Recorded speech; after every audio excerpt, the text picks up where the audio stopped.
Hi hello నమస్తే అండి. Welcome back to my channel be like Banu. జనరల్గా గులాబ్ జామ్ అంటే గులాబ్ జామ్ మిక్స్ తెచ్చుకొని చేసుకుంటాం. సో అలా కాకుండా నేనైతే కొంచెం డిఫరెంట్గా కోవా యూస్ చేసి గులాబ్ జామ్ చేశానండి. చాలా చాలా బాగా వచ్చినాయి. చాలా జ్యూసీగా, చాలా సాఫ్ట్గా, నోట్లో వేసుకుంటే కరిగిపోయేలా ఉన్నాయి. సో ఇది ఎలా చేశానో చూపించబోతున్నాను. ముందుగా నేను ఇక్కడ అన్స్వీటెడ్ పచ్చి కోవాని యూస్ చేశాను. ఈ కోవాని యూస్ చేసే మనము గులాబ్ జామ్ అనేది చేసుకుంటాము. ఈ కోవా అనేది రూమ్ టెంపరేచర్లో ఉండేలా చూసుకోవాలి. నేను ఇది ఫ్రిడ్జ్లోంచి తీసి కాసేపు బయట పెట్టాను. ఒక 15 మినిట్స్ తర్వాత ఇది ఇలాగా మెల్ట్ అవుతుంది. కొంచెం దీన్ని చేత్తో ఇలాగా కలుపుకోవాలి. ఇది ముద్దలా ఉంది కదా, ఇది మొత్తము కొంచెము క్రీమీగా అయ్యేలాగా చేత్తోనే కలుపుకోవాలి. కనీసము 5 నుంచి 10 నిమిషాల వరకు దీన్ని ఇలాగా కలుపుతూనే ఉండాలి. తర్వాత ఇది ఒక ముద్దలాగా ఉంటుంది.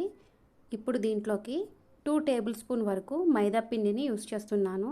మీరు కావాలంటే 1 టీ స్పూను కార్న్ఫ్లోర్ని కూడా తీసుకోవచ్చు. కానీ నేను ఇక్కడ ఓన్లీ మైదా పిండి మాత్రమే యూస్ చేసి చేస్తున్నాను. ఇప్పుడు మైదా పిండి వేసిన తర్వాత ఈ మొత్తం మిశ్రమాన్ని బాగా కలుపుకోవాలి. ఈ పిండి మిశ్రమం అనేది ఒక చపాతీ ముద్దలాగా తయారయ్యే వరకు కలపాలి. ఇక్కడ నాకు కలుపుకోవడానికి వీలుగా లేదని ఒక ప్లేట్లోకి ట్రాన్స్ఫర్ చేసుకున్నాను. చూసారా, ఇలాగా చేత్తో బాగా కలుపుకోవాలి. ఈ పిండి మిశ్రమాన్ని కలిపేటప్పుడు కొద్దిగా ప్రెషర్ ఇస్తూ చపాతీ ముద్దలాగా సాఫ్ట్గా అయ్యేంత వరకు బాగా కలపాలి. కనీసము ఒక 5 నిమిషాల పాటు కలుపుతూనే ఉండాలి. అప్పుడు మనకి ఇది చాలా సాఫ్ట్గా తయారవుతుంది. ఇప్పుడు ఈ మిశ్రమాన్ని పక్కన పెట్టి మనం షుగర్ సిరప్ అనేది రెడీ చేసుకుందాము. ముందుగా స్టవ్ వెలిగించి ప్యాన్ పెట్టి 1 కప్పు వరకు షుగర్ యాడ్ చేసుకున్నాను. 1 కప్పుకి 1 కప్పు వాటర్ అనేది యాడ్ చేసుకుని పంచదార పాకం తయారు చేసుకోవాలి. ఈ షుగర్ అనేది బాగా మెల్ట్ అయిపోయి చేతికి కొంచెం జిగురుగా ఉంటే చాలు, మనకి పాకం అనేది రెడీ అయిపోతుంది. షుగర్ అనేది బాగా మెల్ట్ అయిపోయిన తర్వాత ఇందులో 1 టీ స్పూన్ వరకు ఇలాచీ పౌడర్ యాడ్ చేసుకోవాలి. యాడ్ చేసుకొని బాగా కలుపుకొని మధ్య మధ్యలో చెక్ చేసుకోవాలి. చేతికి కొంచెం జిగురుగా తగిలినట్టయితే మనకి షుగర్ సిరప్ అనేది రెడీ అయిపోతుంది. ఇప్పుడు స్టవ్ ఆఫ్ చేసేసి దీన్ని కొంచెం చల్లారనిద్దాము. మరొక స్టవ్ వెలిగించి ప్యాన్ పెట్టుకొని డీప్ ఫ్రైకి సరిపడినంత ఆయిల్ పోసుకోవాలి. ఇది కొంచెం హీట్ అయ్యేలోపు మనం ఇక్కడ గులాబ్ జామ్ కోసము బాల్స్ అనేది ప్రిపేర్ చేసుకుందాము. ఇందాక కలిపి పక్కన పెట్టుకున్న డవ్ ఉంది కదా, దాన్ని మరొకసారి చేత్తో ఇలాగ మంచిగా ప్రెస్ చేస్తూ కలుపుకోవాలి. ఇప్పుడు చిన్న చిన్న పిండి ముద్దలను తీసుకొని రౌండ్గా బాల్స్లా చేసుకోవాలి. ఈ బాల్స్ చేసుకునేటప్పుడు మనకి చేతికి అంటుకోకుండా కొంచెం ఆయిల్ అనేది చేతికి అప్లై చేసుకోవాలి. ఇలా ఆయిల్ అప్లై చేసుకొని వీటిని చిన్నగా రౌండ్ బాల్స్గా చేసుకోవాలి. ఈ బాల్స్కి క్రాక్స్ ఏమీ లేకుండా చక్కగా రౌండ్గా చేసుకోవాలి. కొద్దిగా ప్రెషర్ ఇస్తూ వీటిని రౌండ్ బాల్స్ చేసుకుని పక్కన పెట్టుకోవాలి.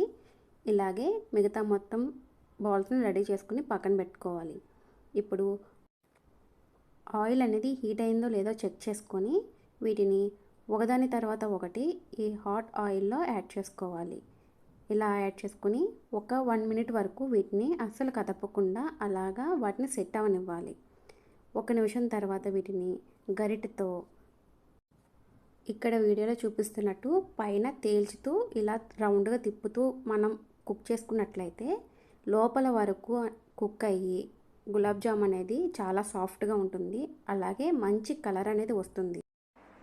వీటిని మీడియం టు లో ఫ్లేమ్లో మాత్రమే చక్కగా ఫ్రై చేసుకోవాలండి. అప్పుడే మంచి కలర్ అనేది వస్తుంది, లోపల వరకు కుక్ అవుతుంది. ఇలాగా గోల్డెన్ బ్రౌన్ కలర్ వచ్చిన తర్వాత వీటన్నిటిని ఒక ప్లేట్లోకి పక్కకు తీసేసుకోవాలి.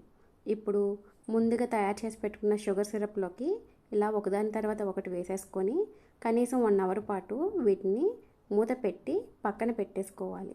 అప్పుడు దీని సైజ్ అనేది డబుల్ అవుతుంది. 1 అవర్ తర్వాత ఇవి షుగర్ సిరప్ని బాగా అబ్జర్వ్ చేసుకుని వీటి సైజ్ అనేవి డబుల్ అయ్యాయి. చూడటానికి అచ్చం గులాబ్ జామ్ లాగా చాలా బాగా వచ్చినాయండి. టేస్ట్ కూడా అయితే చాలా చాలా బాగున్నాయి. ఇవి చాలా జ్యూసీగా నోట్లో వేసుకుంటే ఇట్టే కరిగిపోయేలా ఉన్నాయి. ఇక్కడ వీడియోలో చూసినట్లయితే చాలా స్పాంజీగా ఉన్నాయి కదా. ఇలా చేతితో ప్రెస్ చేస్తుంటే చూడండి ఎంత మెత్తగా ఉన్నాయో. వీటిని ఇలా కట్ చేసి చూస్తే లోపల ఉండలేవి లేకుండా చాలా పర్ఫెక్ట్గా వచ్చినవి. ఇవి చాలా స్పంజీగా కూడా ఉన్నాయి. జ్యూస్ అంతా అబ్జర్వ్ చేసుకొని ఇలా నోట్లో వేసుకోగానే కరిగిపోయేలా ఉన్నాయి. మీరు కూడా తప్పకుండా ఈ స్వీట్ ఐటెంని ట్రై చేసి ఎలా వచ్చిందో నాకు కామెంట్ అయితే చేసేయండి. అంతకన్నా ముందు please like, share and subscribe to my channel. Thank you for watching.